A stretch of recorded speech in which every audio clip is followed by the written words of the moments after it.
اگر آپ اپنے دماغ کو قابو کرنا چاہتے ہیں تو بہت سارے اصول ہیں، لیکن 3 اصول آج میں آپ کو بتاؤں گا.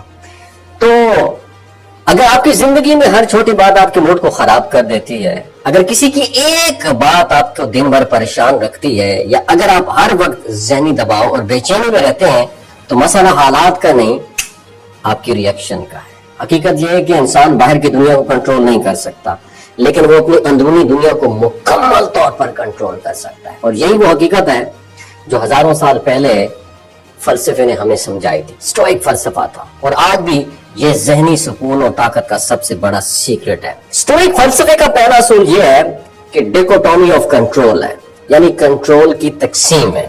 اس اصول کے مطابق زندگی کی ہر چیز 2 حصوں میں بنتی ہے. ایک وہ جو ہمارے اتھارٹی اختیار میں ہے، اور دوسری جو ہمارے اختیار میں نہیں ہے. ہمارے اختیار میں ہماری سوچ ہے، ہمارا عمل ہے، اور ہمارا پھر رد عمل ہے. جبکہ دوسرے لوگوں کا رویہ، دوسرے لوگوں کے حالات، قسمت اور نتائج بھائی ساڑھے کنٹرول تو باہر میں. اور جب انسان دونوں میں فرق کرنا سیکھ لیتا ہے تو اس کی زندگی کا سب سے بڑا برڈن ہلکا ہو جاتا ہے، کیونکہ وہ ان چیزوں کے پیچھے بھاگنا چھوڑ دیتا ہے جو اس کے ہاتھ میں کبھی اختیار میں تھی ہی نہیں. اور دوسرا جو اصول ہے، اب حالات کو کنٹرول کرنے کا دوسرا اصول یہ ہے، جس کا مطلب یہ ہے کہ مشکل حالات کو پہلے سے ذہن میں تصور کرنا. یہ منفی سوچ نہیں بلکہ ذہنی تیاری ہے. اور اکثر ہم یہ چاہتے ہیں کہ زندگی ہمیشہ آسان اور خوشگوار رہے، لیکن حقیقت یہ ہے مشکلات زندگی کا حصہ ہیں. اسٹوئک کہتے ہیں کہ اگر آپ پہلے سے یہ سوچ لیں کہ ناکامی ہو سکتی ہے، لوگ آپ کو غلط سمجھ سکتے ہیں، یا پھر حالات خراب ہو سکتے ہیں، تو جب یہ چیزیں حقیقت میں پیش آئیں گی تو پھر آپ ٹوٹیں گے نہیں. اس طرح انسان کے اندر سے حیرت اور صدمہ کم ہو جاتا ہے، اور وہ زیادہ مضبوط اور متوازن بھی رہتا ہے.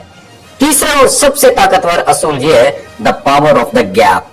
یہ اصول کہتا ہے کہ ہر واقعے اور ہمارے رد عمل کے درمیان ایک چھوٹا سا وقفہ گیپ ہوتا ہے، اور یہی گیپ ہماری پوری شخصیت کو بدل سکتا ہے. عام انسان اس وقفے کو استعمال نہیں کرتا اور فوراً رد عمل دے دیتا ہے، لیکن ذہین اور مضبوط انسان اس لمحے میں رک جاتا ہے. وہ چند سیکنڈ سوچتا ہے، جذبات کو قابو میں کرتا ہے، اور پھر فیصلہ کرتا ہے کہ کیسے رپلائی کرنا ہے. یار یہی 10 سیکنڈ کا وقفہ انسان کو جذبات کا غلام نہیں رہنے دیتا، بلکہ اسے اپنے ذہن کا مالک بنا دیتا ہے. اور آخر میں اصل سبق یہی ہے کہ دنیا کو بدلنے کی کوشش کرنے سے بہتر ہے کہ ہم اپنے اندر کو مضبوط بنائیں.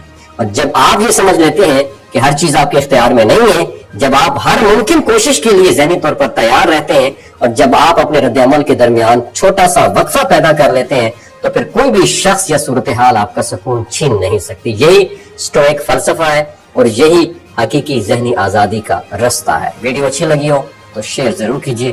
اپنا خیال رکھیے گا. اللہ حافظ.